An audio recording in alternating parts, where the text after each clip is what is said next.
la troisième épreuve. Donc, la troisième épreuve, il s'agit d'un... Comment je vais expliquer ça? Donc, nous avons posé en fait la question à 50 binabiens. Nous avons posé certaines questions.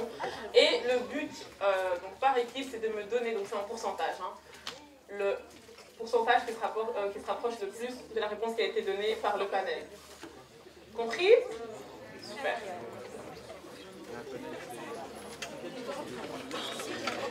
Non, t'affiches pas. Alors, on a posé la question aux binabiens, vous considérez-vous féministe?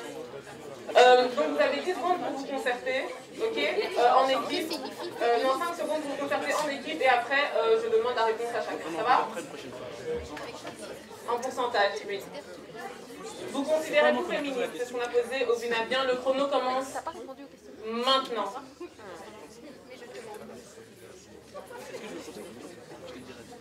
Donc c'est dans un panel mixte, hein, hommes et femmes. Garçons et filles. Fini. Alors, Sponsor, votre réponse? Culture, votre réponse? Commu, votre réponse? Et WebMike, votre réponse? La réponse la plus proche est celle de la Sponsor. Donc, c'est 61% de oui.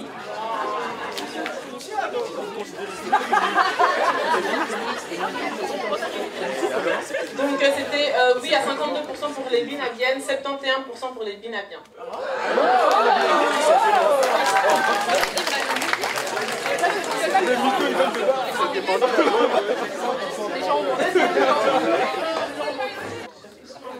Je vais donner un petit mot par rapport à ce qu'est le féminisme. Donc, c'est un principe selon lequel les femmes devraient posséder les droits politiques, économiques, sociaux, égaux à ceux des hommes. Et deuxièmement,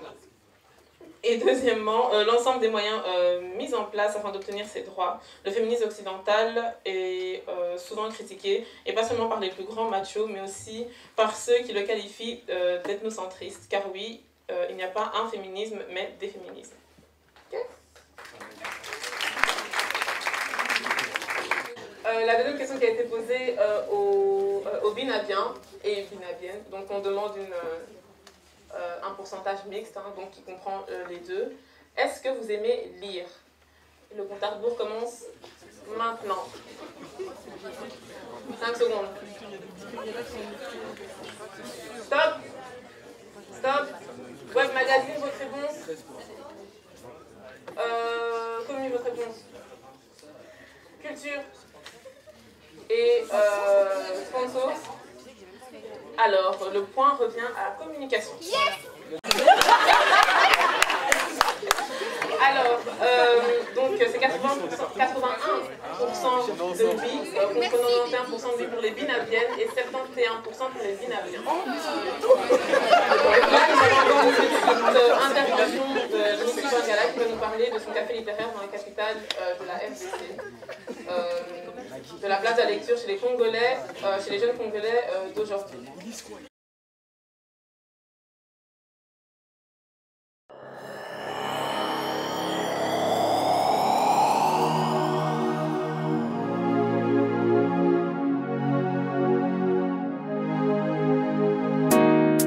Bonjour les membres de Binabi et le magazine Bina Kuko. Je suis Miss Wangala, marketeur digital et journaliste et enfin initiatrice du café littéraire de Missy. Je vais vous donner un peu mon avis sur la place qu'occupe la lecture ici à Kinshasa. D'un point de vue global, au fait, parce que je fréquente beaucoup le milieu littéraire, en outre à cause du café littéraire, la littérature, au fait, pendant ces 2 dernières années, a eu un grand ampleur au Congo. Et principalement la littérature religieuse et puis les livres pour les motivations personnelles. Ça se vend comme des petits pains ici, aidés par souvent des vendeurs ambulants. Et il y a certains livres, au fait, qui se vendent dans les églises et que les membres des églises s'en procurent parce que c'est peut-être une obligation ou simplement par fanatisme par rapport à leur pasteur ou bien un frère de l'Église qui l'a écrit.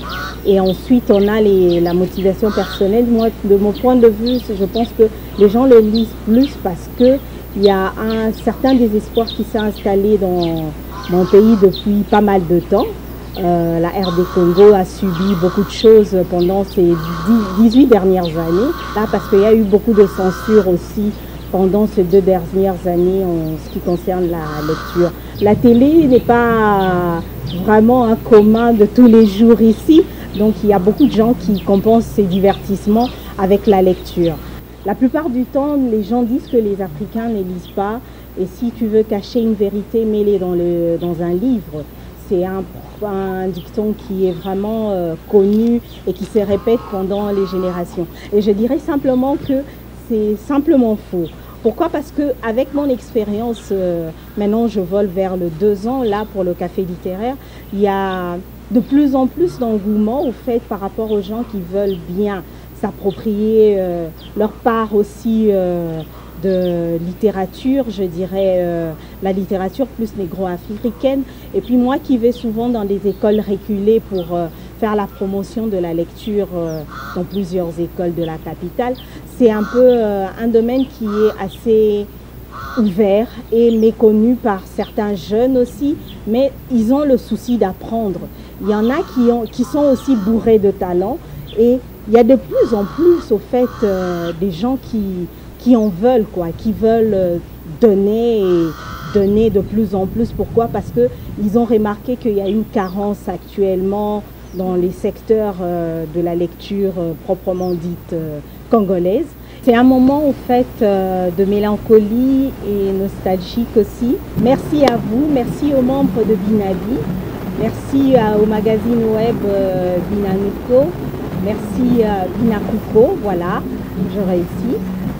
Merci beaucoup de m'avoir ouvert votre porte aujourd'hui et je vous souhaite de faire des grandes choses dans vos vies et pourquoi pas de revenir au pays un jour et participer avec nous dans sa reconstruction et apporter ce que vous avez appris là-bas pour que notre pays se relève et que ces enfants, un jour nos petits-enfants ou nos arrière-petits-enfants, dans 2050, comme l'a dit l'ONU, l'horizon 2050, pourquoi pas un jour être fiers de nous-mêmes et ce qu'on aura laissé à la génération future. Merci encore.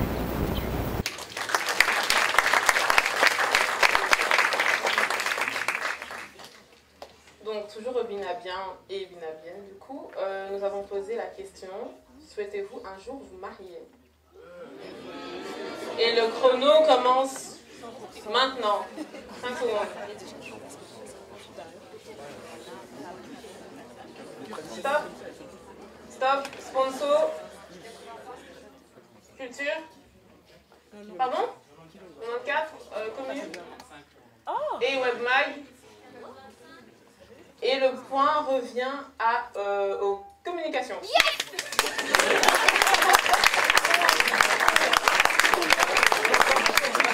Alors la réponse exacte était en fait 100%. Évidemment. Comme ça, vous savez que peut-être. Voilà. Alors. 4e question. Avez-vous au moins une fois défrisé vos cheveux? Donc 5 secondes qui commencent maintenant.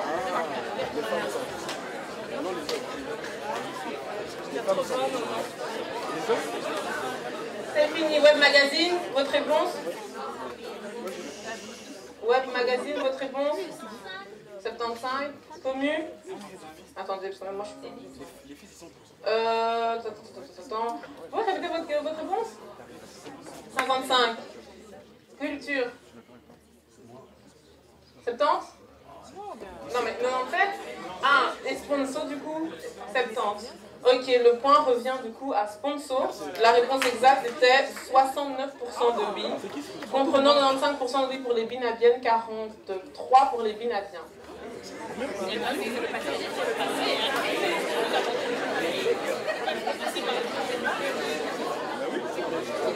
Et la dernière question qui a été posée au panel, La dernière question, c'est vous considérez-vous panafricain?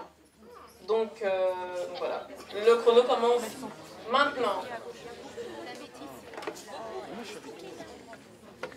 C'est fini. Sponsor, votre réponse?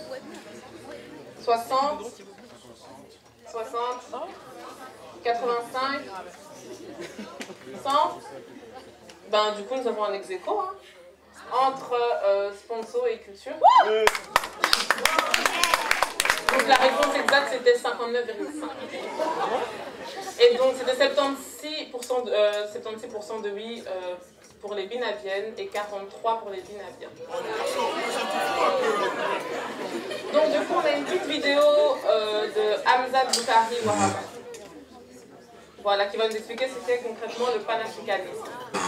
Le panafricanisme, c'est un mouvement de libération qui est né dans la diaspora, qui est né parmi les Africains déportés en esclavage au XVIIIe siècle, précisément à Haïti, lors de la révolution de Saint-Domingue. Et le panafricanisme ensuite va devenir un mouvement de retour et de libération du continent africain à partir de la fin du XIXe siècle, quand le continent africain va être soumis à la domination coloniale européenne. Et donc tout au long du XXe siècle, le panafricanisme va être un mouvement de libération anticolonialiste, anticapitaliste et anti-impérialiste qui va donc accompagner les différentes luttes, aussi bien sur le continent africain que au niveau de la diaspora, notamment au niveau des États-Unis.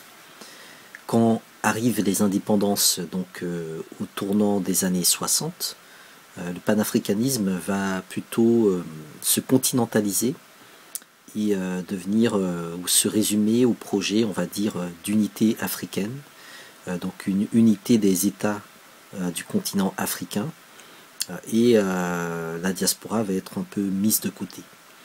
Ce qu'il faut comprendre, c'est que on ne peut pas penser le panafricanisme sans penser l'Afrique et ses diasporas. Donc les deux vont ensemble. Le panafricanisme est né dans la diaspora, il est né à l'extérieur du continent africain, il est revenu en Afrique apporté par des personnes qui, ayant vécu la même expérience, celle de l'esclavage, ont compris qu'ils appartenaient à la même histoire et que cette histoire-là était, je dirais, une histoire particulièrement longue. Donc le panafricanisme, c'est une histoire globale, c'est une histoire de la longue durée, c'est l'histoire contemporaine de l'Afrique et c'est enfin un projet politique, un projet qui vise tout simplement à refaire du continent africain et à refaire des Africains et des Africaines les propres maîtres et maîtresses de leur histoire.